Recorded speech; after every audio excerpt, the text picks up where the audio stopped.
Welcome to the Barker Podcast Collection.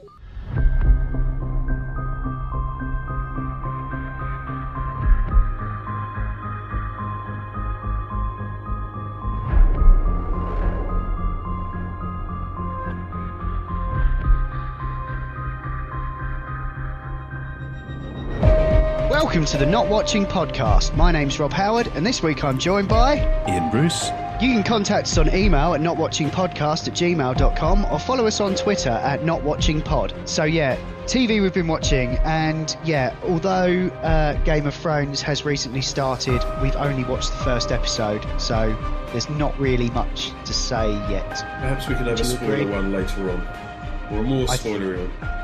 Indeed, yes. But yeah, I mean, yeah, it all looked really nice, but yeah, I think we'll probably do like a big spoilery episode later on when the season's done, hopefully. But so with that out of the way, I think we should mention Daredevil. Bless me, Father, for I've sinned. It's been too long since my last confession.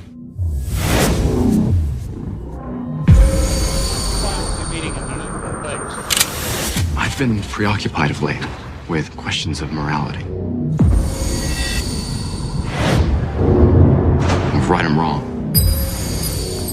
Good and evil. You don't say his name. Perhaps this will be easier if you tell me what you've done. How did it happen? You were something. You think this is still about you?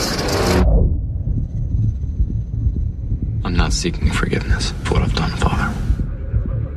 I'm asking forgiveness for what I'm about to do. Recently started on Netflix. I've only watched the first 3 episodes. The 10 are available on Netflix, right? They're not doing them week to week. They've done the whole... 13 are up there. I've only watched the first 3, so I would appreciate no spoilers for later ones. So it's over to you, Rob, to not spoil anything. Okay, well, I've seen 9. Okay, fair enough. I was a bit hungover on the Saturday afterwards, and I was like, I know what I'll do. I'll just watch Daredevil. So I did. But no, I really liked it. I had a good feeling about this one. I know there's been a lot of superhero shows lately, but this is just working on a completely different level it's to those. Very good. It's more. It's like Batman Begins for a TV superhero show. It's like they've just gone, well, we could take the piss, or we could try and do it like how he would actually be in the real world. So we'll go with that. From the ones I've seen, anyway. Yeah, it was all right. It was good. Yeah, I mean, yeah, you're right, Iain. It's totally like, it's very much in that kind of Christopher Nolan, very dark sort of tone. Everyone's really well cast. Charlie Cox was in Boardwalk Empire. Is he the partner? Charlie Cox is Daredevil. Oh, okay. Who's the partner? Who's his lawyer partner? That's Foggy. I know the character name, but he's been in a ton of other stuff, hasn't he?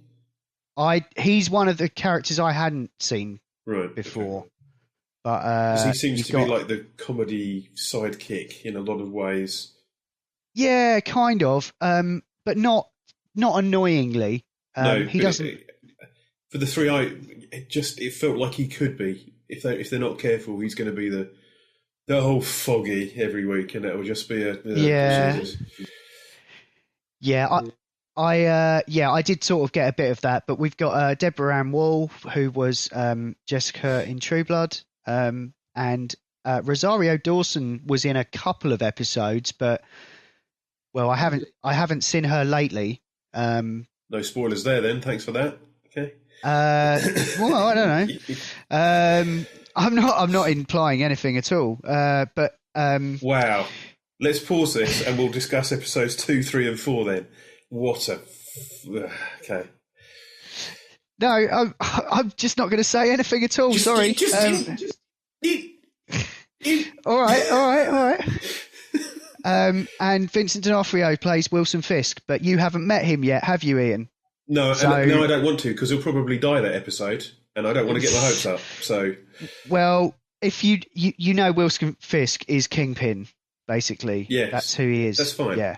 So he's really good in it, but I can't really say much about that, can I? So, well, why not? You've said enough already about the other characters that do or do not die. Well, I mean, so I just think just crack on, mate. You're doing fine. And the chances of us getting in sync and actually watching all of the same thing at the same time is unlikely. So you carry on, Rob. He's really good. That what they do is they do a very good job of humanising him. There's, you get to, as much as you get to find out about Daredevil's backstory, you find out quite a lot about his as well. And so it does kind of make it much more interesting when, there certain conflicts arise. And, it's not quite as black and white. They're the baddies, root for the goodies sort of thing. That's what I think I really like about it. Because the black and white stuff is for Avengers and that kind of stuff, where there is no ambiguity. There are a bunch of heroes and there's a horrible evil that they're saving the world from. And that's okay. But I'd really like an antidote to that sometimes. Yeah, but it is very much set in that world, because there was a scene, I think, in the first episode where they say about the trouble in New York or whatever, the devastation in New York. And I thought immediately they were talking about 9/11, but oh no, more recent to that was when the aliens came and were they talking specifically about that, or were they talking about something else that happened? Is that they were mentioning that? They do, yeah, and they do bring it up now and then. Okay, that those people exist, but it's very much like they could be just saying Captain America as in that cartoon character Captain America, I know why they're doing that, but that's a bit tedious. Okay, fair enough. They can mention it because it's Marvel and they don't have to clear the rights to say it or anything. Yeah. So, what else did I want to say? So, this is it was put together by Drew Goddard. He's got the creation credit, he who did Cabin in the Woods, but it's written by Stephen DeKnight, who did Buffy, but more recently Spartacus, Blood and Sand and all that stuff. So if you're wondering where all the really quite shocking violence comes from, it's probably him. There's some very creative violence that seems that you wouldn't see in any other superhero show. It doesn't shy away from any of that. There's some really great combat, like fight scenes and stuff. There's a scene at the end of episode 2 that reminded me of like Old Boy or The Raid and stuff. Do you probably know the one I'm talking about? The like one shot in the hallway. Yeah. It's pretty good. It's just there's another scene where they're in a car and this camera is just rotating and you're just seeing all this stuff happening around this car, and it's like a really long take. But really impressed with Daredevil. I've completely rammed my way through this season, and I'm looking forward to finishing it up in the next few days. So check it out. What shall we get to next? Well, you recommended this show Powers, Iain. What has become of you, Christian? You wanted to be a hero. You refused to believe that there are no heroes. I made something. A drug for the weak. What have you done? Sway. It's a total boost. That's an unregulated powers enhancer. Allow me to introduce you to the effects of Sway. What are you doing with Wolf? The world as you know it is going to end soon.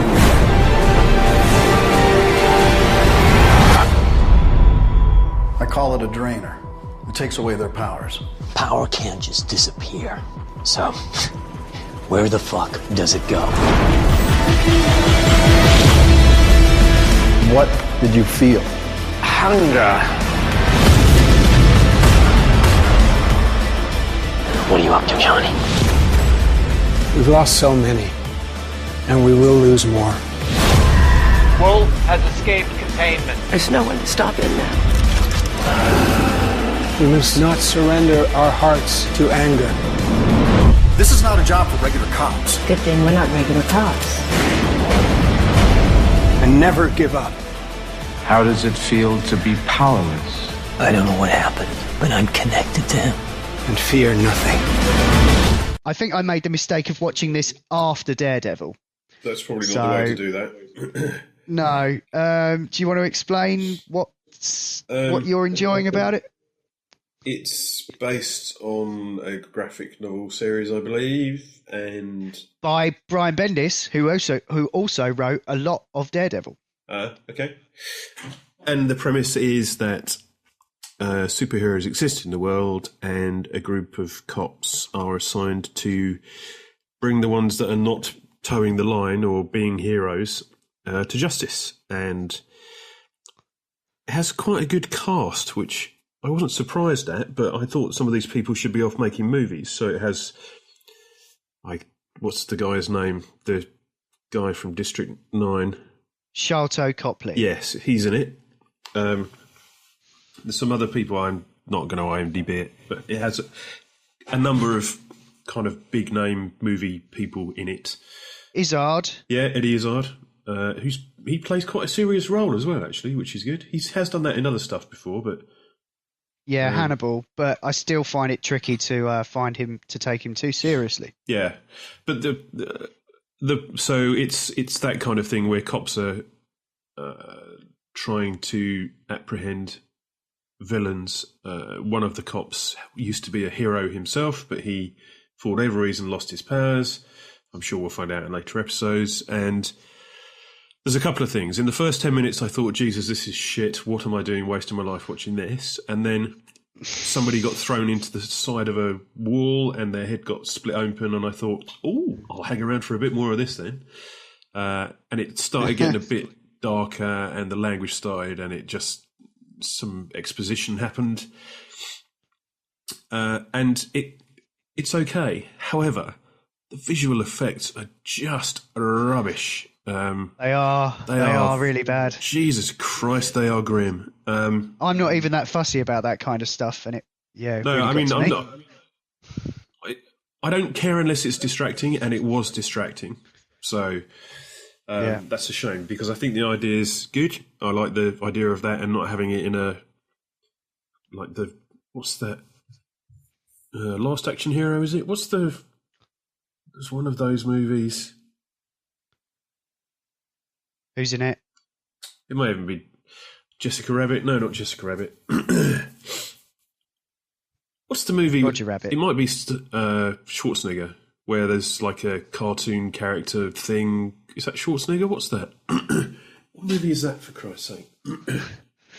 You're not thinking of like Cool Town, the one with Reynolds? Is it Cool? No, it's that, but it's that kind of thing though. Oh, I think it is Schwarzenegger, and it's something. How am I going to spell his name? I'm not even going to be able to Google that. There we go. I tell you what, though, I felt kind of the opposite. I was like, oh, that guy's getting his head split open, and then for me, the show kind of degraded, just the sets and the acting, and I thought like some of the outfits that some of the characters were wearing, I was like, that would probably look quite cool in a graphic novel, but in real life, it just does not work. I think that's why the X-Men in the movies didn't wear yellow and stuff. I think the good thing it's done is made me want to read the comics, which is good, because I'd like to see it in its original form instead of trying to be translated into a more televisual bit. So probably give them a look. Oh, yeah, well, that's Powers, and I think there's 10 episodes of it this season, and they're putting it out weekly on the PlayStation Network. So that's absolutely where I saw it. But it's all there, and like requires no effort to watch. So it's just on tap. I've been watching another Netflix show called Unbreakable Kimmy Schmidt. Merry Christmas, sisters. Apocalypse, apocalypse. We caused it with our dumbness. Let's go! We found them! A miracle today in Durnsville, Indiana. 4 women rescued from an underground apocalypse cult. It's all still here. I'm not going back. What? I'm staying here. Who is this? I'm your new roommate. I will be very comfortable in here. You got a secret. I am one of the Indiana mole women. From the news. I spent 15 years in that bunker eating beans out of a Florida Marlins cap. I just want to be a normal person. I'm having candy for dinner. Scram, you stupid hoe! Hide it! Dancing is about butts now. It is, girl. I've got a job. Rushing You'll need to be here by 6 every morning to get Buckley up for school. Then get me up by 10, but don't wake me up. You want a water? No. Like a raging bull. You better be gunning like a cannonball. I don't want to hear you say a thing at all. Please tell me that you're normal. Oh, I'm very normal. I've had everything normal happen to me. You yell in your sleep. You bite my nails. And we still don't know why you're afraid of Velcro. What's your plan? You have maybe 4 years of that youthful glow left. After that, you'll be stuck marrying a primary care physician or one of those off-brand Kennedys.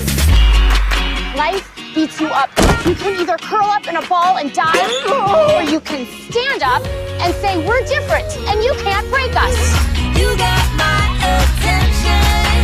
Hey, Red, you're making me wish I was those jeans. Well, I wish I was your yellow hat. If you want to try me on.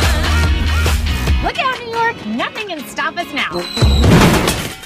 Don't you keep me waiting. I might have mentioned this a few weeks back before we recorded, but I've watched it all now, and I think the best way I can describe it is like having like a rainbow injected into your eyes. It's like the setup of it is brilliant. It stars Ellie Kemper, I believe. Have I got that right? Yeah, Ellie Kemper. It's written by Tina Fey. And the setup is that she is one of 4 mole women who basically were told that it was the apocalypse and have been in an underground bunker with this reverend for 15 years. All of a sudden, they're rescued by the cops and they're basically set free upon the world to basically rebuild their lives and get on with it. So, they get a load of money from like the government or whatever so that they don't sue them or something. And they go, and she finds, she ends up working for this absolute bitch played by Jane Krakowski. She gets a job as a nanny. That means now she's got a job. She can then move in with this guy, this gay guy called Titus. Oh, what's his full name? It just says Titus on the Titus Andromedon. That's it. He's this sort of black gay guy who's like he wants to be an actor, but he works as like one of those superheroes, like outside in Times Square. He's just playing like a really crap sort of Iron Man ripoff.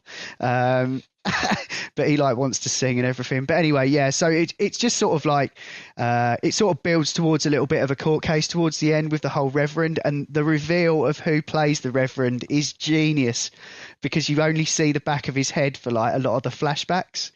But then when you find out who it is, it's just like, well, yeah, of course it's him. That's totally brilliant. But I'm not going to say who it is. But honestly, it's really funny. There are so many jokes in the episode. I think I watched the pilot twice, once with my housemate and once with my mum. And there were jokes that my mum laughed at that I didn't get. I forgot, or I didn't hear them the first time because I was laughing at something else. And there's things you see visually. There is so many jokes per second in this show. They're only 25-minute episodes, but it's just brilliant. And I think it won me over because I think I'm slightly in love with Ellie Kemper. But yeah, apart from that, it's just really funny. So yeah, watch it. It's on Netflix. Cool. I think it's been discussed before, but I'm nearly at the end of season 1 of The Americans and I'm really enjoying it. Stop. Counterintelligence is the place you want to be right now. We're up against the most sophisticated enemy in the world. You're my wife. Is that right? Super secret spies living next door. They look like us. They speak better English than we do. They're not allowed to say a single word in Russian once they get here. And you make any noise, I will kill you.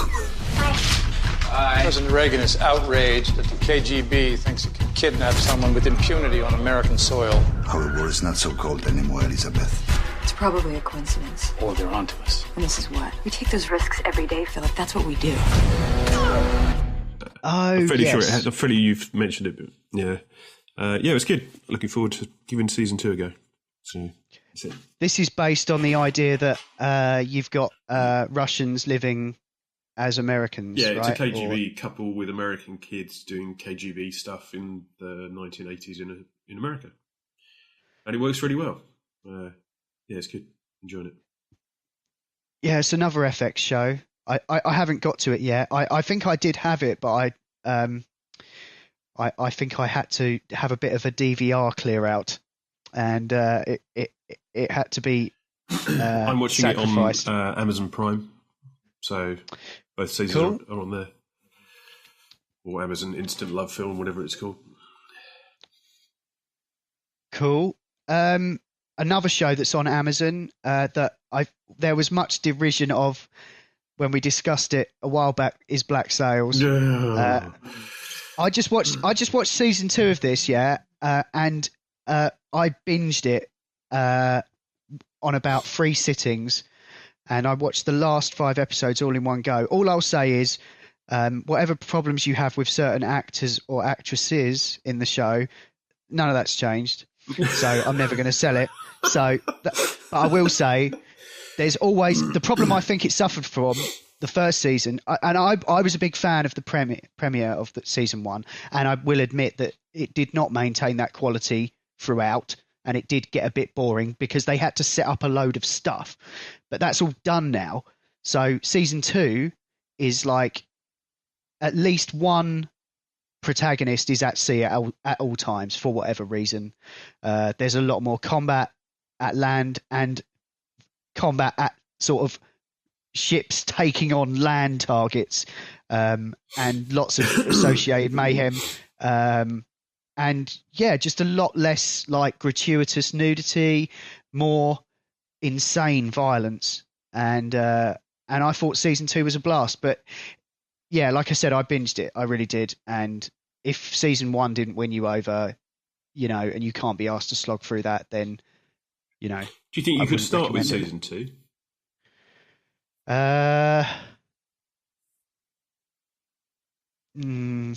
It would be tricky because there'd be so much.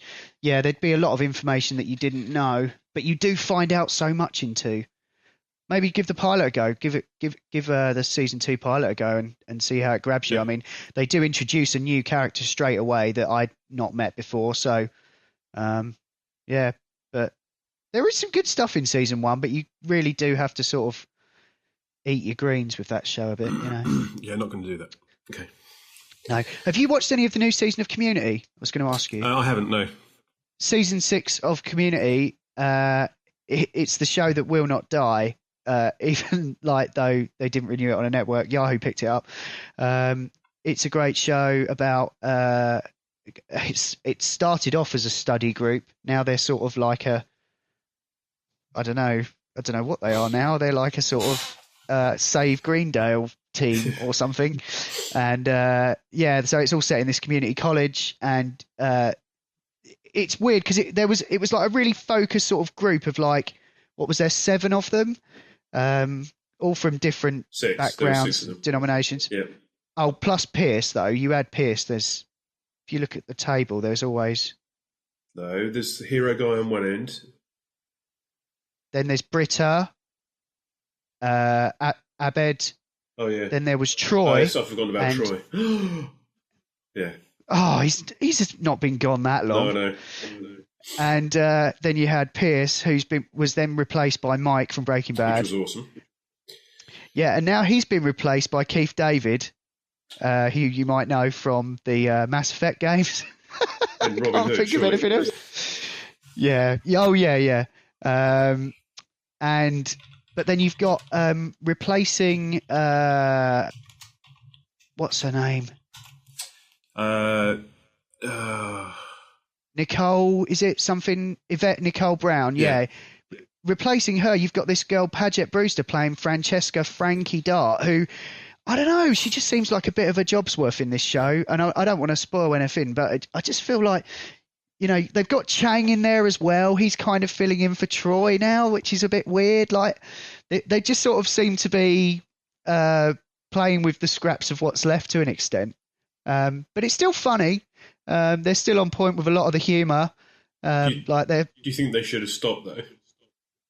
I am sort of getting that sense that maybe they should put it to rest. But then they always promised 6 seasons in a movie. That was the hashtag, wasn't it? That doesn't mean it's a good thing, though.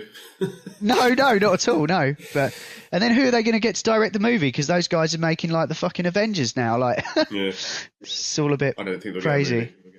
I'm probably not going to bother with that season. Give it a look, but like I was saying a couple of weeks ago, with these on-demand comedies, they are not. As they're not, because they're not subject to the restrictions of being in that sort of 20-minute time frame. The jokes are a lot looser. You know, they're not quite as snappy as they used to be. So yeah, I think that's about it. Happy to end it there. I believe I am happy to end that there. Okay. This has been the Not Watching Podcast in partnership with notlistening.co.uk. You can get me on Twitter at Bobby Rocker, BOBIROKA. You can contact us on email at notwatchingpodcast@gmail.com. Follow us on Twitter at notwatchingpod. You can find the show notes for this show at notlistening.co.uk. And if you're listening to us on iTunes, then please do give us a review. Anyway, that's all for now. Thanks for listening. See ya. Very well. And I said, Nathan, is this for reals? 1, 2, 3, 4 girls come out. 1, 2, 3, 4 girls come out. Unbreakable, they alive.